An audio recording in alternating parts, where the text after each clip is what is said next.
नमस्कार, मैं इंदु सिंह कला एकेडमी के इस चैनल पर आप सबका स्वागत करती हूँ। आइए आज हम नेट के सिलेबस में शामिल इकाई 5 में दिए गए अगे जी की कविताओं में से आज हम उनकी कविता यह दीप अकेला के महत्वपूर्ण बिंदुओं को समझने का प्रयास करते हैं। तो आइए इसे हम समझते हैं। यह दीप अकेला कविता। यह दीप अकेला यह कविता 1952 ईस्वी की है, जब अगे जी की उम्र 40 वर्ष से ऊपर रही होगी, अर्थात जब कवि परिपक्व और प्रौढ़ हो गया था, उस समय की यह कविता है। यह कवि पर अगे जी की प्रसिद्ध कविताओं में से एक है। अगे एक मनोविश्लेषणवादी और व्यक्तिवादी कवि हैं। इस कविता का संकलन एवं प्रकाशन नई दिल्ली आलपस कहवा घर में 18 अक्टूबर 1953 बाबरा अहेरी नामक कविता संग्रह में किया गया है। इस कविता का संदेश है कि व्यक्ति और समाज दोनों एक दूसरे से अभिन्न रूप में जुड़े हुए हैं। व्यक्ति के गुण, उसकी प्रतिभा, उसका कौशल और उसकी रचनात्मकता समाज के काम आनी चाहिए। जिस तरह एक अकेले दीपक के जलने से बेहतर है कि वह कतार में शामिल होकर जले, उसी तरह व्यक्ति को भी समाज से जुड़कर अपने जीवन को सार्थक बनाना चाहिए। अकेला कोई भी कितना भी पूर्ण और समृद्ध क्यों न हो, वह सार्थक नहीं हो सकता है। इस कविता में दीपक प्रतिभाशाली व्यक्ति का प्रतीक है और दीपक की पंक्तियाँ समाज का प्रतीक है। इससे उसकी महत्ता और सार्थकता बढ़ जाती है। यह कविता 1952 ईस्वी की है, जब अगे की उम्र 40 वर्ष से ऊपर रही होगी, अर्थात जब कवि परिपक्व और प्रौढ़ हो गया था, उस समय की यह कविता है। यह कविता दीप के बारे में है, लेकिन एक तरह से यह आत्मकथा भी है। स्वयं कवि अपना परिचय दीपक के माध्यम से देता है। इस कविता के छंद को समझने के लिए एक बार अच्छी तरह से पढ़ना जरूरी है। इसमें तुक नहीं है, लेकिन कविता में अंतर्निहित एक लय है। यह मुक्त छंद में लिखी गई कविता है। यह दीप अकेला कविता का पहले हम वाचन करेंगे। यह दीप अकेला स्नेह भरा है, गर्व भरा मदमाता पर इसको भी पंक्ति को दे दो। यह जन है गाता गीत जिन्हें फिर और कौन गाएगा, पंडुबा ये मोती सब सच्चे फिर कौन कृति लाएगा। यह समिधा ऐसी आग हठीला बिरला सुलगाएगा। यह अद्वितीय, यह मेरा, यह मैं स्वयं विसर्जित। यह दीप अकेला स्नेह भरा है, गर्व भरा मदमाता पर इसको भी पंक्ति दे दो।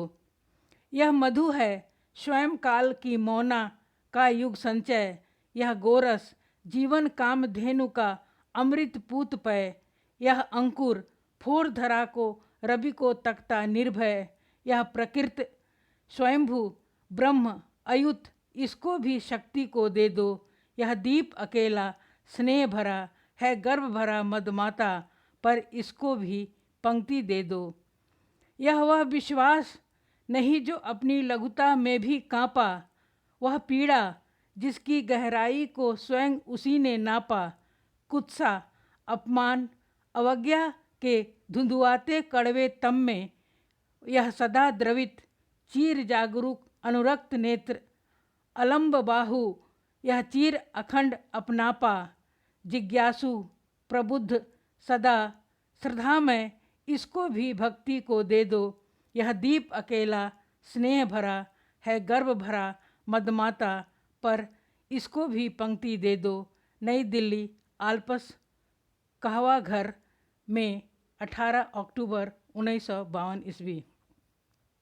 यह दीप अकेला स्नेह भरा। अब इस कविता की हम व्याख्या को देखते हैं। यह दीप अकेला स्नेह भरा है, गर्व भरा मदमाता पर इसको भी पंक्ति दे दो। कवि कहते हैं कि यह जो दीपक रूपी प्रतिभाशाली व्यक्ति है वह अकेला है। यह तेल अथवा ऊर्जा से भरा हुआ है। इस कारण इसे थोड़ा गर्व भी है और यह अपने मस्ती में चूर भी है। इसे भी समाज रूपी पंक्ति में शामिल कर देना चाहिए, जिससे इसके गुण समाज के काम आ सके, जिससे इसका जीवन भी सार्थक हो सके। अगली पंक्तियां हैं। यह जन है गाता गीत जिन्हें फिर और कौन गाएगा, पनडुब्बा ये मोती सच्चे फिर कौन कृति लाएगा। यह समिधा ऐसी आग हठीला बिरला सुलगाएगा। यह अद्वितीय, यह मेरा, यह मैं स्वयं विसर्जित। व्याख्या है, यह ऐसा व्यक्ति है या ऐसा गायक है जो अनोखे गीत गाता है या रचता है जिसे कोई और नहीं रच सकता है। यह उस गोतेखोर की तरह है जो अपने सच्चे विचारों के मोती चुन कर लाता है, जिसे और कोई भी कुशल व्यक्ति नहीं ला सकता है। अर्थात जिस तरह गोताखोर पानी में जाकर मोती चुन कर लाता है, उसी तरह व्यक्ति भी इतना कुशल है कि वह अपने विचारों के मोती को चुन कर लाता है। यह प्रतिभाशाली व्यक्ति उस यज्ञ की लकड़ी की तरह है जो खुद जलकर भी वातावरण में पवित्रता को फैलाता रहता है, अर्थात विचारों से क्रांति की अनोखी आग लगा सकता है, लोगों को प्रभावित कर सकता है। इसके समान कोई दूसरा नहीं है। यह दीपक रूपी प्रतिभाशाली व्यक्ति मुझसे भी जुड़ा हुआ है। यह मेरा अपना है क्योंकि यह मेरी ही तरह निरंतर सक्रिय रहता है और मैं भी इस दीपक के माध्यम से समाज के प्रति अपने आप को समर्पित करता हूँ। अपनी प्रतिभा समाज पर न्यौछावर कर रहा हूँ।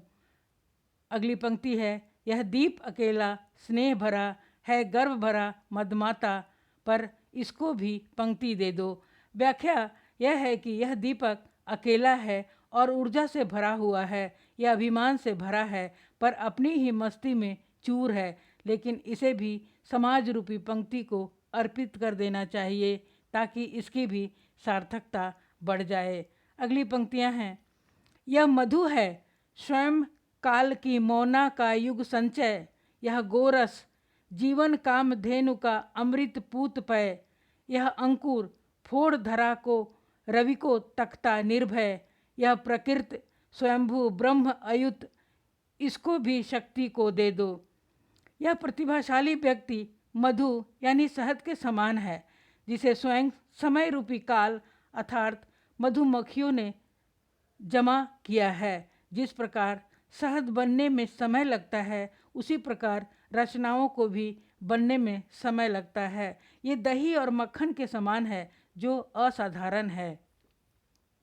जीवन कामधेनु की तरह है जो हमारी सभी इच्छाओं को पूरा कर देता है, अर्थात ये प्रतिभाशाली व्यक्ति दही या मक्खन की तरह है। ये जीवन रूपी कामधेनु के अमृत के समान पवित्र दूध के जमने से या मथने से बना है। इसीलिए यह महत्वपूर्ण है। जिस प्रकार दही और मक्खन बनने की प्रक्रिया लंबी होती है, उसी प्रकार सृजनशील व्यक्ति भी बहुत ही लंबी प्रक्रिया से गुजरता है। उसके व्यक्तित्व के निर्माण में बहुत समय लगता है। यह प्रतिभाशाली व्यक्ति बीज से निकलने वाली अखुए के समान है। यह धरती की कठोर परतों को चीरता है और सूरज की ओर बहुत ही निडर होकर देखता है। भाव यह है कि यह सत्य से आंखें मिलाने का साहस करता है। यह प्रकृति से उत्पन्न है, सच्चा है और विकार रहित है। यह अपने आप उत्पन्न हुआ है, यह किसी से भी जुड़ा हुआ नहीं है। इस व्यक्ति को शक्ति को दे देना चाहिए ताकि समाज के शक्तियों का विस्तार हो सके। यह दीप अकेला स्नेह भरा है गर्व भरा मादकता, पर इसको भी पंक्ति को दे दो। यह दीपक अकेला है और ऊर्जा से भरा हुआ है, यह अभिमान से भरा है, पर अपनी ही मस्ती में चूर है, लेकिन इसे भी समाज रूपी पंक्ति को अर्पित कर देना चाहिए ताकि इसकी भी सार्थकता बढ़ जाए। अगली पंक्तियां हैं। यह वह विश्वास नहीं जो अपनी लघुता में भी कांपा, वह पीड़ा जिसकी गहराई को स्वयं उसी ने नापा। कुत्सा, अपमान, अवज्ञा के धुंधुआते कड़वे तम में यह सदा द्रवित चीर जागरूक अनुरक्त नेत्र, अलम्ब बाहु यह चीर अखंड अपनापा, जिज्ञासु प्रबुद्ध सदा श्रद्धा में, इसको भक्ति को दे दो। कवि इन पंक्तियों में कहते हैं कि सृजनशील व्यक्ति हर परिस्थिति में अपना धीरज बनाए हुए रखते हैं। उसकी मौलिकता कभी भी खत्म नहीं होती। वह किसी के सामने अपने घुटने नहीं टेकता है, क्योंकि उसके भीतर की भावना अच्छी होती है, उसके अंदर का विश्वास शुद्ध होता है। वह छोटा होने पर भी न घबराता है और न भागता है। उसका विश्वास इतना गहरा है कि कोई दूसरा व्यक्ति उसे नाप नहीं सकता है। कई बार व्यक्ति निंदा का शिकार हो जाता है, उसे समाज में कई बार अपमानजनक शब्द भी सुनने पड़ते हैं, मगर वह कभी भी हार नहीं मानता है। वह इस धुएं में भी तरुता से भरा हुआ रहता है, हमेशा सतर्क और सावधान रहता है। उसकी आंखें हमेशा अनुराग से भरी हुई होती है। यह अपनी बाहें उठाकर लोगों को अपनाने के लिए तैयार रहता है। इसके भीतर जो अपनापन का भाव है वह कभी भी खत्म नहीं होता है। उसमें हमेशा कुछ जानने और कुछ पहचानने की जिज्ञासा बनी रहती है। जीवन के प्रति यह श्रद्धा से भरा हुआ रहता है। इस व्यक्ति को भी भक्ति दे दो, अर्थात इसे भी समाज से जोड़ देना चाहिए, जिससे समाज आध्यात्मिक रूप से जुड़ा रहे और इसकी आस्था समाज के काम आ सके।